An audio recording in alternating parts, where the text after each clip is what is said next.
I believe that this great police force in this incredibly diverse city can and will show the nation how to bridge any divide. Vice President Biden speaking yesterday at the funeral of New York City police officer Rafael Ramos, one of two policemen executed by a man who said he was avenging the killing of unarmed black men by police. More than 20,000 law enforcement officers gathered for the ceremony. Jason, how do you explain it with an African-American president in a country that some people said was post-racial? How do you explain the fact that we're having this debate over race and the criminal justice system, and it's still so raw? Well, part of it is that the left has no interest in being post-racial. I think they pretend to want to be post-racial, but they practice identity politics, which is divvying us up by race and gender and sexual orientation, and then making specific appeals based on those characteristics. So I think this whole notion that the left wants to be post-racial is false. And this is, I think, demonstrates that. What we see with this false narrative being pushed in the wake of the Garner and the Ferguson incidents. The problem is not police shooting black men. That is not what is driving the homicide rate in this country. It is non-police shootings of black men that is driving the homicide rate. Yet we have protesters all over this country pushing a false narrative, and everyone from the president on down refusing to simply correct the record here. But it's not just Ferguson, and it's not just New York City. Let me put these numbers on the screen. In a recent poll, whites are more than twice as likely as blacks to think that both races are treated equally by police. You see, only 22% of blacks think they face equal treatment by police. Bob, this is a continuing problem. Well, of course it is. It's real. But I thought at that funeral, Bill Bratton, who's the police commissioner, gave a very good talk, and he said, quote, when we see each other, we'll heal. And I think that's exactly, this is about exposure, this is about talking. It is a serious problem, one obviously Obama hasn't solved, and it's going to continue. But when you say when we see each other, my gosh, it's 2014, we do have an African-American president. When are we going to see each other if we don't see each other now?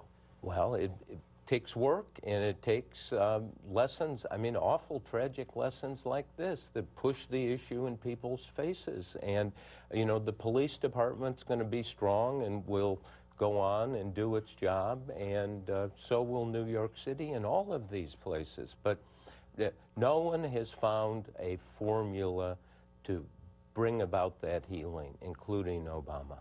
Well, you talk about New York City, and we've seen a terrible case study in New York over the last month or so. After the grand jury voted not to indict the police officer in the Eric Garner choking, the mayor talked about teaching his biracial son to protect himself, not only from criminals, but also from the police. Then, at the funeral yesterday, the mayor continued to try to reach out to the force. For so many of our young people, there's a fear. And for so many of our families, there's a fear. So I've had to worry over the years. Charlene's had to worry. Was Dante safe each night? Police officers are called peace officers because that's what they do. They keep the peace. But outside the church, hundreds of police officers turned their back on the screen outside the church, showing the words of Mayor de Blasio. Steve, de Blasio has unleashed quite a backlash in New York, hasn't he? He has, and I think looking forward, this is, I think, of most concern.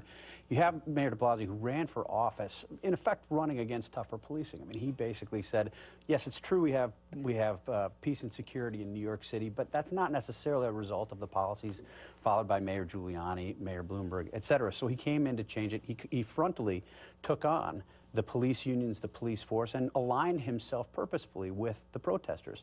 It's no surprise now that the police force, that the police unions in particular, are saying, you're not our guy, and we don't buy the words that you're saying now in the aftermath of a tragedy, of this tragic killing of these two officers, when you weren't with us before. So I think Mayor de Blasio has a lot of work to do, and I'm not sure he's going to be able to solve that rift, to bridge that gap between the things he had said, the way that he ran for office, and the way that the police look at him now.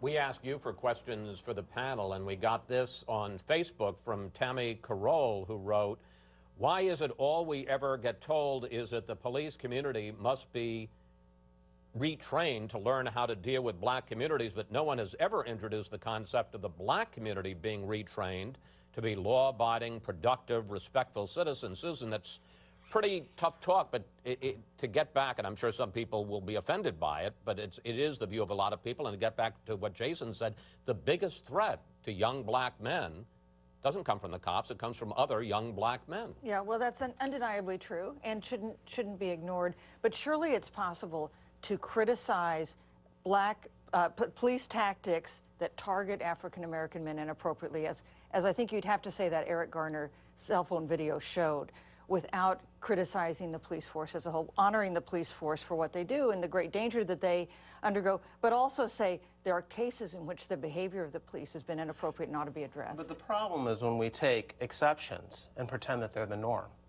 Clearly, there is excess force used by police in some instances, but that is not producing this high black body count in this country. Tension between the black community and the police department stems from black criminality in this country, high black crime rates. Blacks are about 13% of the population, but commit more than half of all murders in this country. Blacks are arrested at 2 to 3 times their number in the population for all manner of violent crime, all manner of property crime. Until that ends, you are going to have tensions between the police and the black community. You are going to have young black men viewed suspiciously.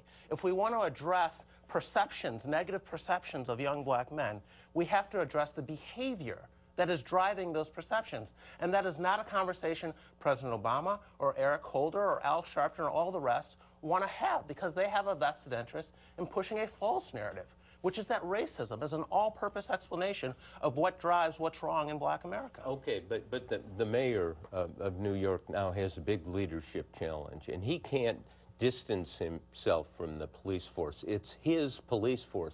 It's like when presidents criticize the CIA, and all of a sudden it's their CIA. They look very differently on it, and they have to reach out, and he's got to reach out to the police force, and that's where there has to be some reconciliation, and you know, that's not hard for a good leader.